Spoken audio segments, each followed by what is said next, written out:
What if, one day, strolling down the street, you just happen to come across a creature without a head? Or see a living heart peacefully resting and still beating nonchalantly in some secluded corner of a room? You might simply pass out from fear, or begin rubbing your eyes with all your might, trying to rid yourself of these terrible visions. However, in fact, such a happenstance could occur in real life. As in this mysterious world of ours, there are many instances where the life of an animal continued long after what in most cases should have resulted in the death of the creature. Some of these zombie creatures are served as exquisite gourmet dishes, delicacies for the discriminating palate. For others, you could become their prey.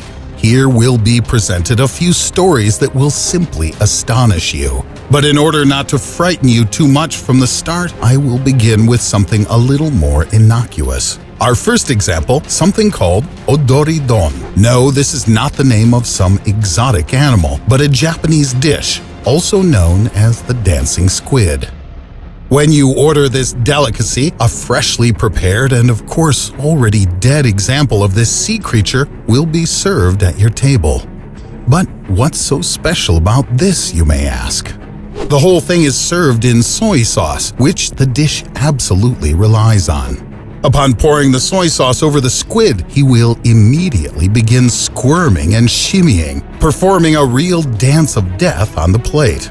This culinary miracle is actually explained quite simply. It's all about the special structure of the nerve fibers of these amazing creatures. Even in a lifeless state, they react with the sodium in the soy sauce. As a result of this, the squid's muscles contract. It seems almost as if the squid is dancing with joy at having been turned into your lunch. This unusual feature of squids and octopi is also used during the preparation of a Korean delicacy called sanakji, made from octopus tentacles. They are also served as soon as they are cut off from the living creature. And again, due to the soy sauce, the tentacles immediately begin to misbehave, squirming and slithering and often even escaping from the plate altogether.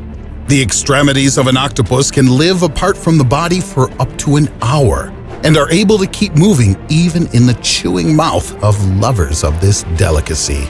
And if you somehow manage to chew them the wrong way, then these tentacles dancing around in your throat can even suffocate you. According to reports, the eating of sanakji kills about 6 people every year. However, the danger involved doesn't stop dedicated fans of extreme eating. The dish is apparently quite popular. Unlike these mollusks, some insects can live without vital organs for much longer than an hour. Take, for example, cockroaches, famous for their vitality. Scientists claim that these creatures could withstand even a nuclear war or other global catastrophes. Recently, it was revealed that even a headless cockroach can live for several weeks. This conclusion was arrived at by an entomologist named Christopher Tipping from Pennsylvania. The scientist very carefully, under a microscope, removed the head of several representatives of the American cockroach. After that, he covered the wounds with dental wax and left the experimental insects in a jar. When, a few weeks later, Mr. Tipping checked on the state of the cockroaches, they were still alive.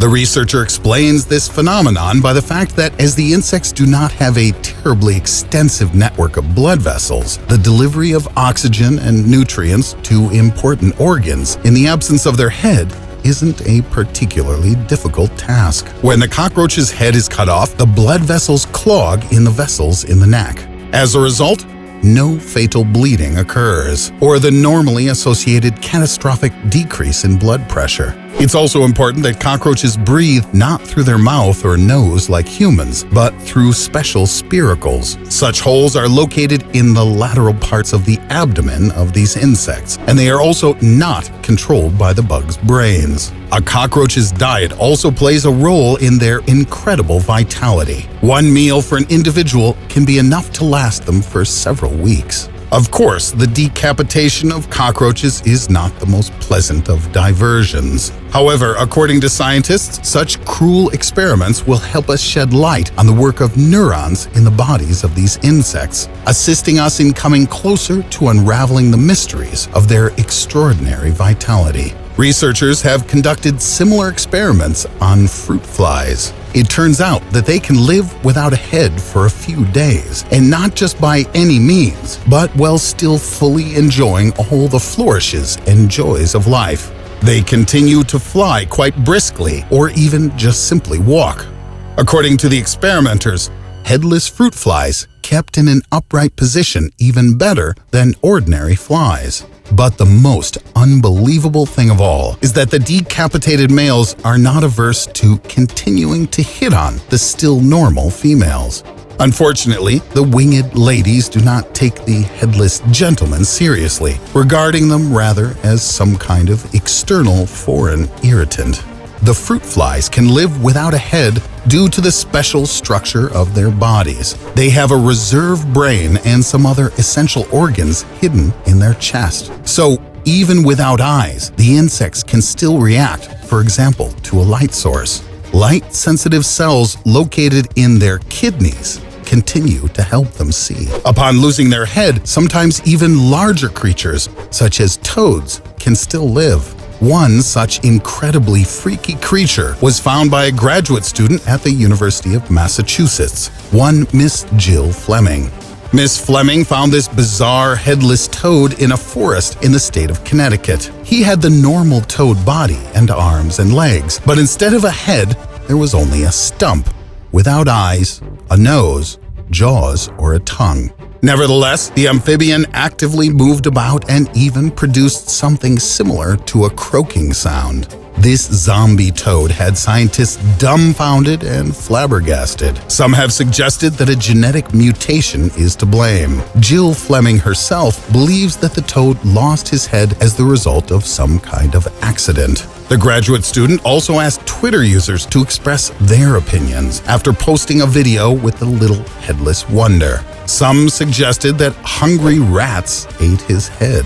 Others posited that a certain kind of fly might have laid eggs on or in the toad head, whereupon the carnivorous larvae emerged and ate the soft tissues of the poor amphibian. Something even more unbelievable happens in some other animals. Sometimes their organs can live by themselves after being withdrawn from the body. The turtle heart is especially famous for this property. If you remove the turtle heart from its chest, it can live on its own for another 5 days, all the while still beating. The secret is that the hearts of reptiles contain their own pacemaker cells.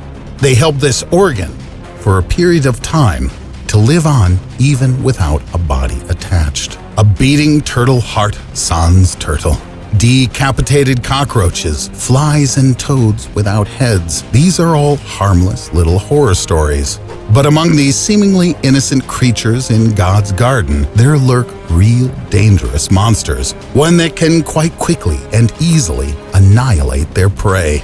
This is especially true, and we should be particularly fearful regarding those creatures that can bite or sting, especially those that can inject a deadly poison into the body of their victim. Otherwise, as in the following case regarding a gardener in the state of Texas, you might suddenly find yourself in your local hospital's intensive care ward, or even, God forbid, 6 feet under. One day, while digging in his garden, a man in Texas came across a rattlesnake. Without hesitation, he grabbed a shovel and cut off the reptile's head. He then bent down to throw the remains of the snake over the fence, and it was at this moment that the severed head chomped down on his hand. At the same time, she released all of her poison into his body, and not some small amount as with a normal rattlesnake bite. The unlucky gardener began to feel ill almost immediately. His eyesight failed and his internal organs began bleeding. The victim was immediately sent to a hospital where he received 26 doses of antivenom as opposed to the usual 1 or 2 doses. On the first day after the bite, doctors doubted that he would survive the night. But then he began to slowly improve. Doctors explained that severed snakeheads can actually still bite, and they inject the entirety of their remaining poison from the snake. The corresponding reflex in these snakes persists for an hour after the head is separated from the body. However, among all of the various zombie animals, I found one real long-lifer. This one goes by the name of Mike the Headless Chicken, who carried on without a head for 18 months. In September 1945, an American farmer, one Mr. Lloyd Olson, decided to slaughter one of these feathery delicacies and cook it for dinner. To the farmer's surprise, after he cut off the chicken's head, Mike, the now headless chicken, shook himself off, stood up, and then continued to run around the yard. This supernatural marathon lasted for several hours. Finally, the owner couldn't take it anymore and gave up. He decided not to eat the animal for dinner. After that, using a pipette, the farmer regularly fed Mike with milk and water through his esophagus. The rooster could walk and also make gurgling sounds. The second time fate came calling, Mike died by accident. According to one version of events, the owner failed to find a syringe in time to clear mucus from the bird's esophagus. Later, an autopsy revealed what had originally happened. The farmer's axe hadn't hit the carotid artery, and the cock's blood had quickly coagulated.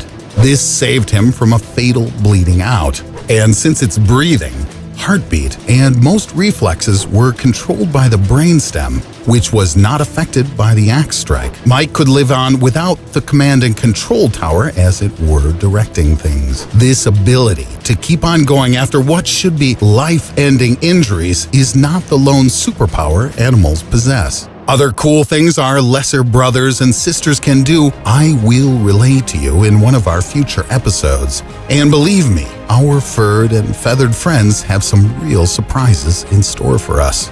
So, if you liked the video, give it a thumbs up. And yes, please do tell all your friends about your pal Riddle and all the more fun we're going to have together in the future. Until next time.